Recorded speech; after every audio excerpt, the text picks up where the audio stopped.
Сайн байцгаана уу хүмүүстээ. 5 дугаар сарын 14-нд Монгол хэлний хичээлдээ сонсголын цаж хүчиг хийж багш руугаа зураг илгээсэн байгаа. Өгнүүдээ хэрхэн зөв бичсэн дээр бүгдээрээ ярилцъя. Дэвтрээ гаргаад гарчгаа бичээрэй. Түүгээр өгнүүд. За түүгээр өгнүүд гэж нэрлэдэг учир нь юу вэ гэхээр дандаа саланг өгнүүд байгаа. Эдгээр өгнүүд маань дандаа дүрмтэй өгнүүд байгаамаа. Эхний үгийг бүгдээрээ бичье. Нутгийн гэдэг үгийг хамгийн эхэлж бичих байсан. За төгөр өгнүүд гэсэн учраас томоор бичихгүй, жижигээр бичээд явна. Хооронд нь таслал тавина. За энэ дээр ярилцъя. За жишээ нь нутаг гэж бичвэл аатай бичнэ. Нэг ясандаа энд балархаа шиг аа байгаа гэсэн үг. Энийг улаанаар тодруулчихъя. Гэтэл нутгийн гэвэл яасан? Балархаа шиг нь гээгдсэн. Яагаад вэ? Гэхээр зэрэг гээ их шиг төвлөрч маань ардаа их шиг авсан учраас өмнөх их шиг шаардлагагүй болж гээгдэж байгаа гэсэн. Яагаад энд дээр өгөхнээ эмгэгний бичсэн бэ гэвэл Ж Ч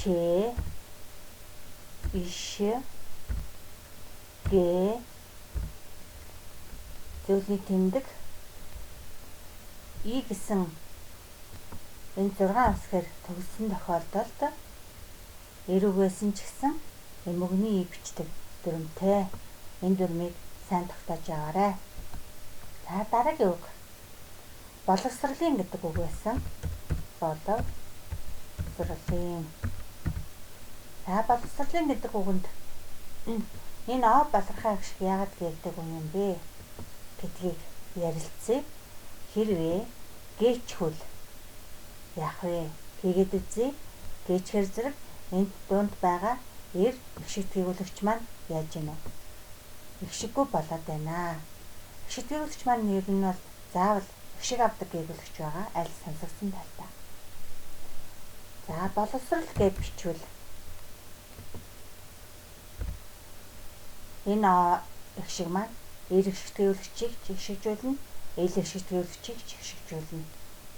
Ингээд зэрэг хоёр талд байгаа хоёр гэвлэгчийг хоёулыг нь хшижүүлж байгаа учраас энэ балархаа их шиг маань давхар үүрэгтэй. Давхар үүрэгтэй тохиолдолд гээдэггүй. Наад нь ингээд утгашаар эхэлсэн ийм залгуурыг залгачаар балархаа их шиг гээж болохгүй. Гээгээд үзье. Гээчхүүл их шиг төвлөгч яагаад байна вэ? Их шиггүүдэд байна. Тийм учраас гээж болохгүй нэ гэдгийг сайн анхаараарай. Тэгэхээр зэрэг маань эрийг их шижүүлээд элийн их шиг бол ардаа байгаа учраас ардаа авсан байна. Их шигэ. Тэгэхээр зэрэг боловсрол гэвэл балархаа их шиг маань хоёр гэвлэгчийг шижүүлж байгаа учраас давхар үүрэгтэй. Боловсролын гэвэл дан үүрэгтэй болоод яаж гинэ? Одоо энэ зөвхөн эрийг их шижүүлж байгаа ороод ирчээ. За элийн их шиг маань ардаа ороод ирсэн гэсэн үг. Ингээд зэрэг гээж болохгүй байна.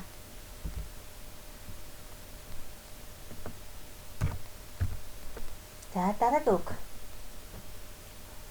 Байгууллагыг гэдэг үг байсан. Байгуулгын. Байгуул. За байгуул гэд гэвлэгчд төгссөн үгэнд байгаа. Үг байгаа. Гэвлэгчд төгссөн үгэнд лаг залгуурыг залгадаг. За байгууллага.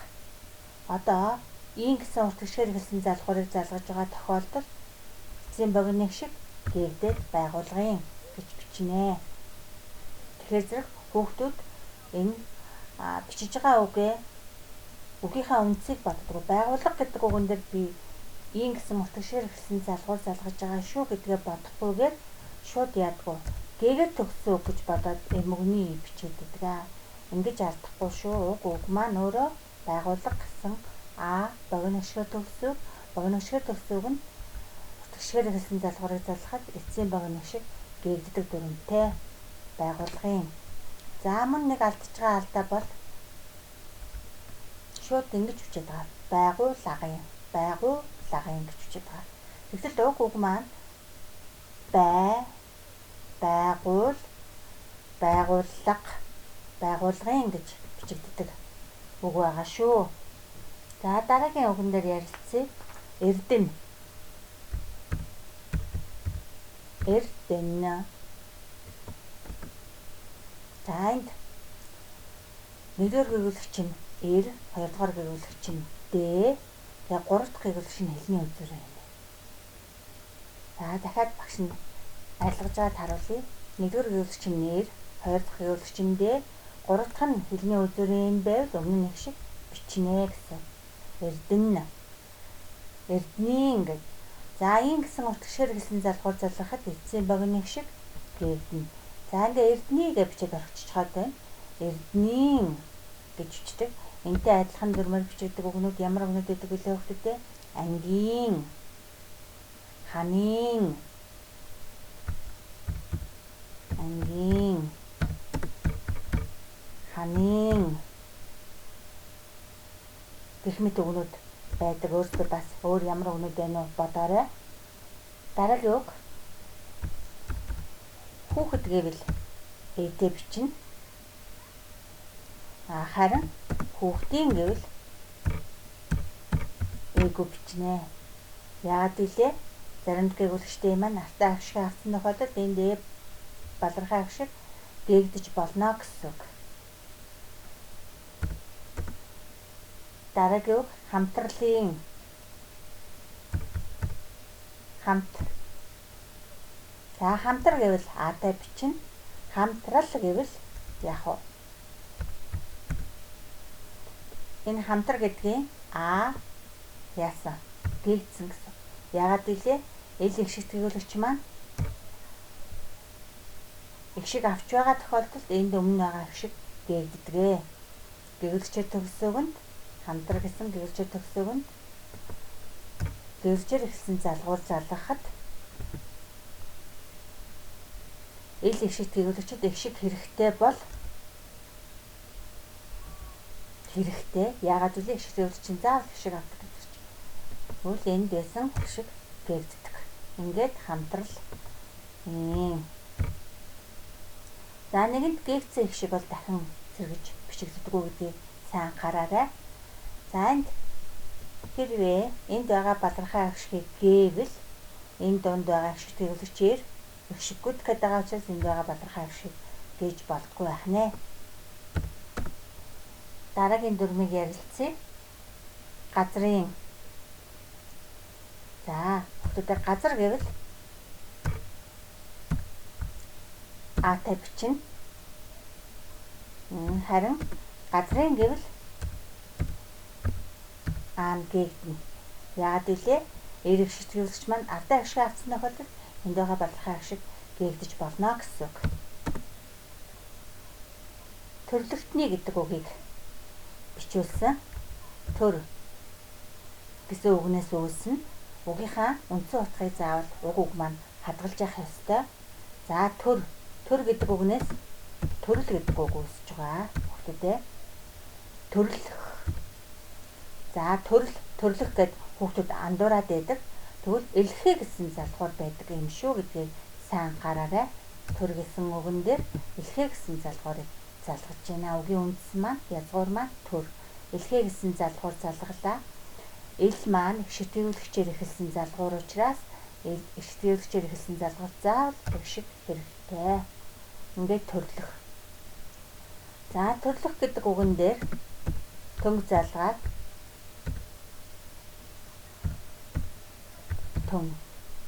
төн гэсэн залгуурыг залгаж байгаа гэсэн үг. Анхаараарай. Төрлөх гэсэн төр гэсэн үгнээс төрлөх гэсэн үг үүслээ. Төрлөх гэсэн үгнээс төрлөختөн гэдэг үг үүслээ гэсэн үг. За төрлөختөн гэсэн үгэн дээр и гэсэн утгашээр хэлсэн залгуурыг залгаж байна. Тэгвэл энд байгаа балархай агшигыг гээх үү гээхгүй юу гэдгийг бодоорой. За энд и гэсэн утгашээр хэлсэн залгуур залгахаар энд балархай агшигыг гээх үү гэхгүй юу. За энд байгаа хоёр гээгүүлэгч өмнөх хоёр гээгүүлэгчийг харна. Хоёулаа заримдаг гээгүүлэгч байна. Хоёулаа заримдаг гээгүүлж байгаа тохиолдолд хоёр дахь заримдаг нь аль сонсогдсон талтай агшиг авна гэдэг дүрэн байдаг. Тэгвэл энд байгаа өө бол энэ хоёр заримдгийн дүрмээр бичигдсэн өө биш. Ихшигтгүүлэгч энийн шаардлагаар бичигдсэн өө байгаа. Гэтэл энд яагаад энэ хоёр заримдгийн шаардлагаар энэ өө бичигдээгүй юм бэ гэдгийг тайлбарлаж өгье. Учир нь S дагаа бичээд яваарай. Х. Эсхэгийн дараа эсхэгийн дараа Т Ч гэсэн гэгүүлэгч орсон тохиолдолд ихшиггүй бичигддэг. За, S-ийн дараа Т, S-ийн дараа Ч, Х-гийн дараа Т, Х-гийн дараа Ч орсон тохиолдолд хоёр заримдгийн дүрмийг зөрчдөг. Ихшиггүй бичдэг. Энд ямар тохиолдол нэ нэ? Х-гийн дараа Т орсон байна. Тэгэхээр зэрэг энэ маань ихшиг авдаггүй тохиолдол нь байх нэ. За тэгэхээр энд байгаа өө балархаа ихшиг юу гэлээ багш нь? Ихшигдүүлэгч энийг ихшижүүлэх зорилготой орсон гэж хэлсэн. Тэгэхээр уртгчаар хэлсэн и залгуурыг зардгуул энэ өө балархаа ихшиг ярдэж болох уу? Болно. Яагаад вэ? Энэ нь ардаа ихшиг авсан тохиолдолд энэ өө балархаа ихшиг гэж болно. Энд байгаа хоёр заримдаг маань ямар тохиолдол гэж хэллээ багш нь дагуурын зорчих юм.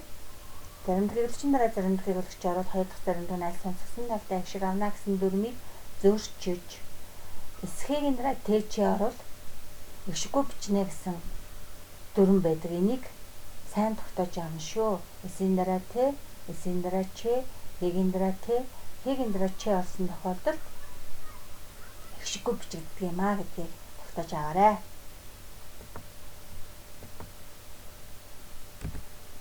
Дараагийн үгийг бичиж нүүдлийн гараарай.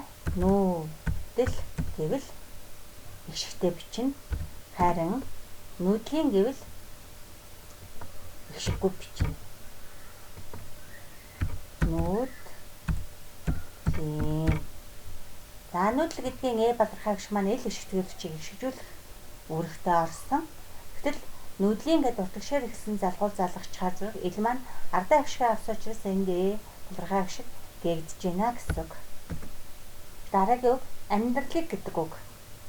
Заавгийн хамгийн бага утга тэсгэл маань болохоор ам.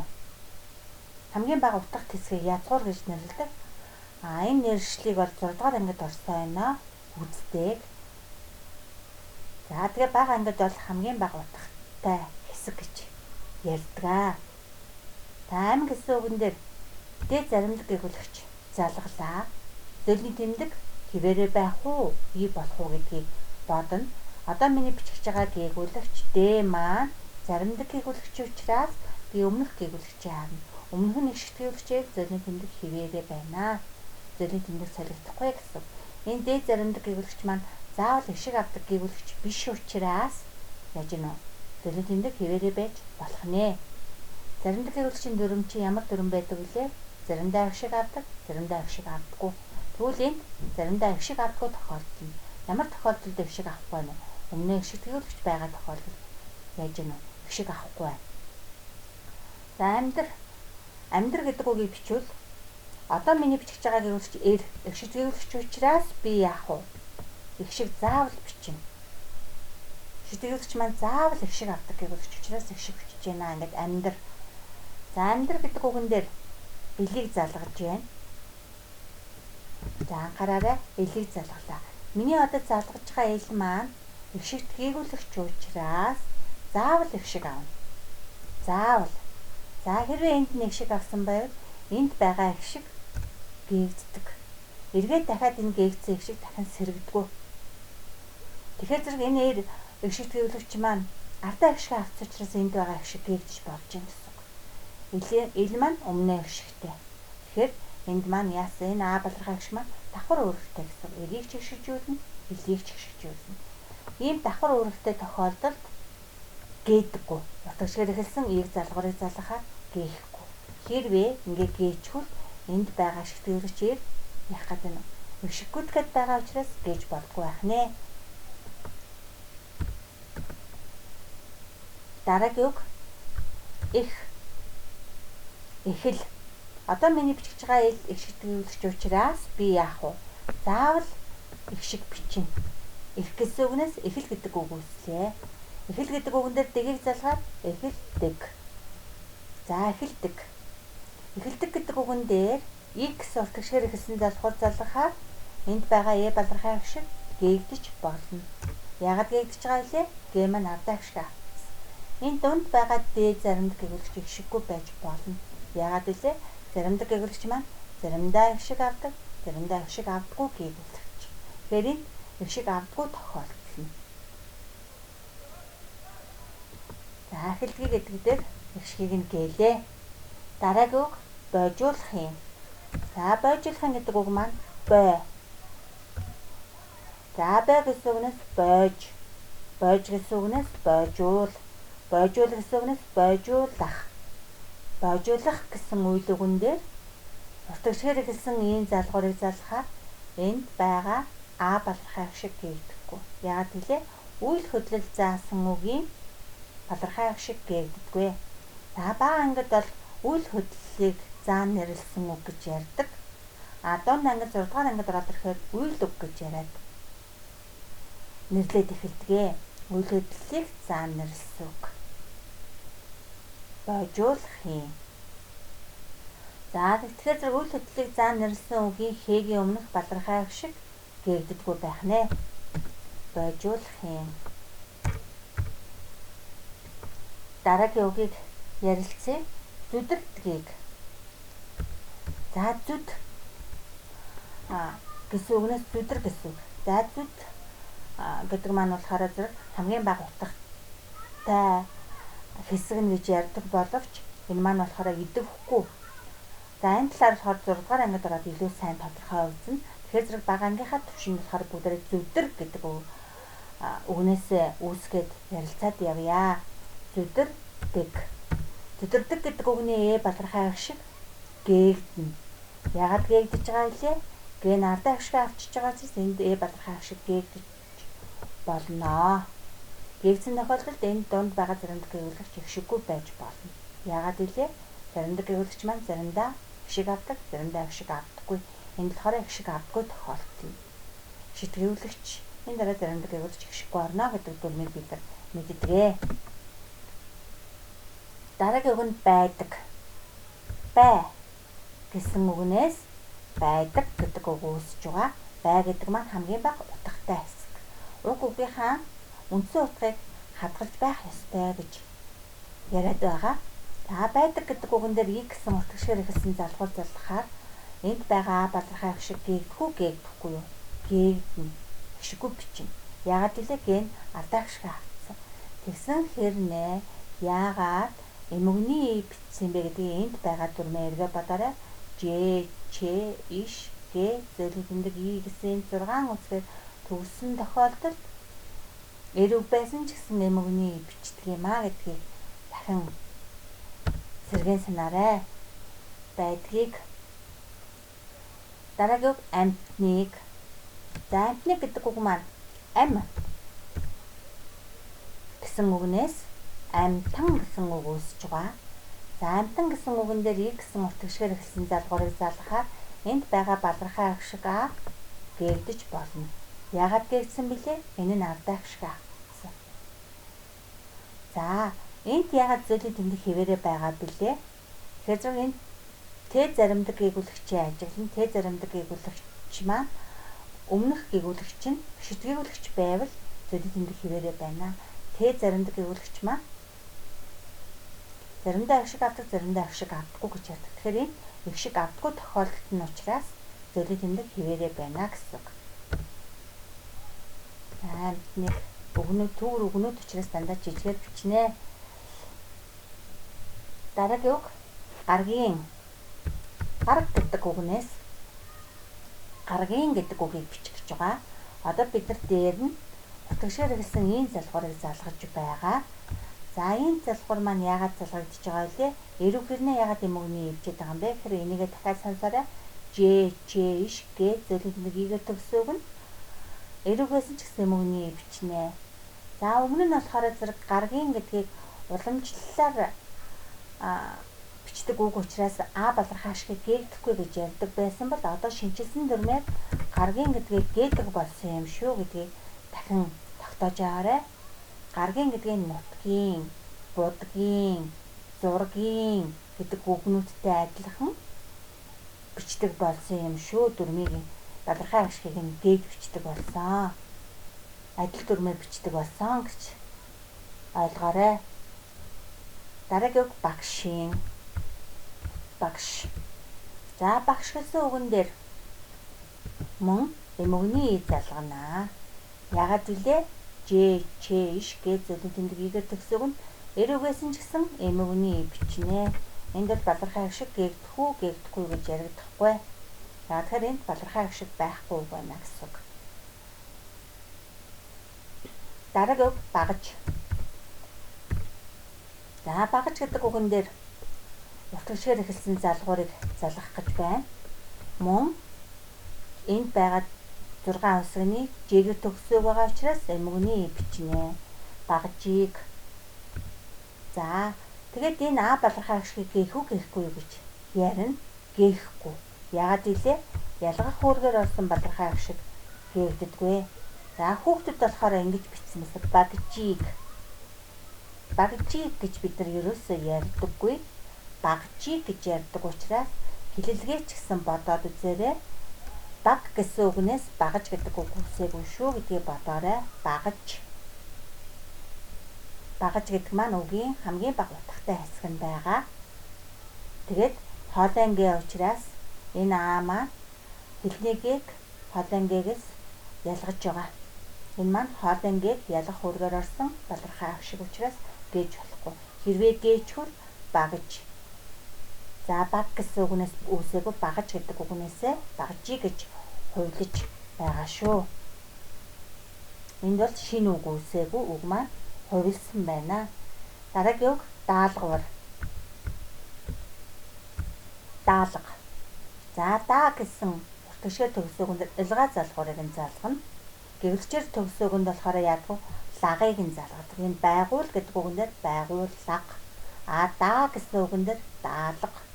Даа гэсэн үгэн дээр даалга. Гэдгийг анхаараарай. Ашигтай төгсөөгөнд илгаа. А харин байгуул гээд гэвэлчээр төгсөөгөн дээр лаг гэдгийг анхаараарай. За даалга. Вар. Даалгавар. Даалга гэсэн үгэн дээр одоо варыг залгаж байгаа. Даа. Даалга. Даалгавар. За одоо даалгавар гэсэн үгэн дээр ийг залгахаар бадархай ашиг нь гээгдэхгүй юу гэдгийг ажиглая. За хэрвээ гээчхүүл яах вэ? Гээх үү? Гээж болно. Яагаад вэ? Даалгавар гэвэл аатай бичнэ. А даалгаврыг гэвэл а бадархай ашиг нь гээгдэнэ. Эр маань ардаа ашиг авц. Б маань их шиг гүйдэн гэж байхгүй өмнө их шигтэй. Ингээд зэрэг үгээ бичичгээд зөв бичиж үгүй юу гэдгээ сайн нэгтэлж эргэж харж вэ. Дараагийн үг морийг. Морь гэсэн үгэн дээр и гэсэн уртгшээр эхэлсэн залгуур залгаж байгаа. Төгсгөл маань зөөлөн тэмдгээр төгссөн үг байгаа учраас зөөлөн тэмдэг маань и болж уртгшгийн нэг нь хасагдана. Дараагийн үг төлөвлөхийг. За төлөвлөхийг гэдэг үгийг бүгдээрээ бичиж. Төлөв. Төлөв. За төлөв гэдэг маань юугаар төгсөөгөө? В-гээр төгссөн ишгэлжээр төгсөөгөн дээр үйл өгөртэй хэл залгуурыг залгахаар өшгөө артаа авдаг дүрмтэй. Тийм хатуу тагцсан дүрмтэй. Заавал артаа авна. Ишгэлжээр төгсөөгөн дээр В маань ишгэлжээр төгссөн үг байгаа учраас үйл өгөртэй хэл залгуурыг залгахаар өшгөө заавал артаа авдаг. За тэгээд төлөвлөх гэсэн үгнээс төлөвлөх гэдэг үгэн дээр x утгашгаар эхэлсэн залгуур залгахаар өмнөх бадархай ашгийг гээхгүй. Яг л энэ үйл хөдлөлийг цаана нэрлсэн үгийн өмнөх бадархай ашгийг гээдэггүй. За төлөвлөхийг гэдгийн дараа бодохыг гэдэг үгийг бичиж.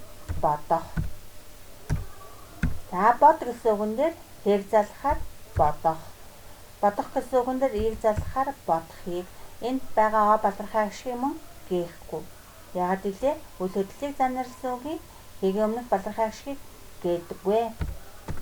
За бодохыг гэдгийн дараа амлсныг ам шидэвчтэй төгсөгөн дээр өвлөвтэй хэл залгуурыг залгахаар эгшгээ ардаа ам гэсэн нэр үгнээс за нэг юмыг нэрлсэн үг гэж ярьдаг. Дунд ангид орохоор үнийгээ нэрлсэн үгээ тус тусд нь үйлдв гэтэгтэй адилхан нэршилтэй болдгийг дунд ангид 6 дугаар ангид ороод үзнэ. Одоо л юмыг нэрлсэн үг. Амл. За амл гэсэн үгэн дээр санг залгаад амлсан. За амлсан гэдэг үгэн дээр x уртгшгээр ихэлсэн залгуурыг залгахаар энд байгаа а балархай шиг гээгдэнэ. Яагаад гэлээ шидэвчтэй энэ нь ардаа ашиг авсан учраас өмнөх балархай ашиг гээж болно. Эс заримдаг гээгүүлэгч чил ихшиггүй орж болдог гээгүүлэгч байгаа. Энд байгаа а балархай ашиг бол энэ үйл өвдөлтэй хэл залгуурын үүргээр орсон балархай ашиг байгаа. Амлсны гэдгийн дараа цагийн цаг гэдэг үг маань гээгэр төгсөн үг учраас эмгэгний бичнэ цагийн. Дараагийн үг нь хуваарийг. За хуваар гэдэг үг маань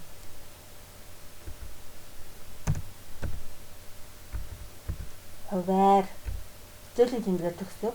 Хувиар биш. Хүүхдүүд яаж алдаад байгаа билээ гэхээр зэрэг хувиар гэж ингэж үчээд байдаг. Хувь. Энэ маань хувь процентын хувь. Хэдэн хувь бэ? Тоо хэмжээ заасан үг. Тэгэхээр зэрэг энэ болохоор зэрэг уртгчээр хэлсэн залгуур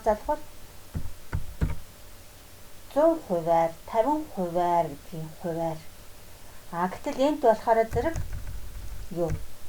Хувиар, хичээлийн хувиар, цагийн хувиар хамгийн бага утга тэсгээрээ явж байгаа. За тэгээ хувиар гэж зөлийн тэмдгээр төгсөн үгэнд эмгэгний бичдэг хуваарийг, цагийн хуваарийг. Дараагийн үг азаргыг. Азраг гэж одоо энэ үгийг бичихгүй байж байгаарай. Азраг гэж хэлээд бичих болохоор азаргаа. За энэтэй адилхан шудраг гэж хэлээд бичих болохоор шударгаа. За бас энэтэй адилхан нудраг гэж хэлээд бичих болохоор нударгаа. Энд гээгэр бичихлээ багш нь. За ингэж бичигдэх юм үгнүүд байдаг. Яг энэ хэллэг бичлэг хоёр нь яаж юм зөрдөг. Азраг гэж хэлээд бичих болохоор азаргаа. Шудраг гэж хэлээд бичих болохоор шударгаа. Нудраг гэж хэлээд бичих болохоор нударгаа. За тэрнтэй адилхан азраг гэсэн үгэн дээр үг маань богино гიშгээр төгссөн үг байгаа учраас утгашгээр эхэлсэн залгуулцлахаар эцсийн богино гიშг гээгддэг. Тэгэхээр шудрагыг, нудрагыг шударгаар, шударгаас гэдэг ингээд бичгээр зэрэг дандаа эцсийн богино гიშг нь гээгдэх нэ шүү. За азрагыг гэдгийн дараа унгыг. За унга, унна. Хэлний үзүүрийн энийг ялгаж байгаа а балархай ашиг байна.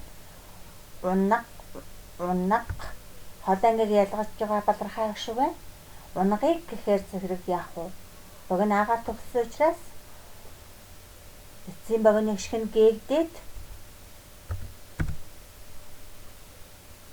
ингэж унгыг гэж бичдэг. Богино гიშгээр төгсөөг нь утгашээр хэлсэн залгуур залгахаар эцсийн богино гიშг яадгүй гээгддэг. За дараагийн унгыг гэдгийн дараа буцахыг. Буцах, буцах. Буцахыг. За балархай ашиг мөн гээгдэхгүй. Үйл хөдлөлийг нэрлэн заасан үгийн хийгийн өмнөх балархай ашигыг гээгдэггүй. Шуурга.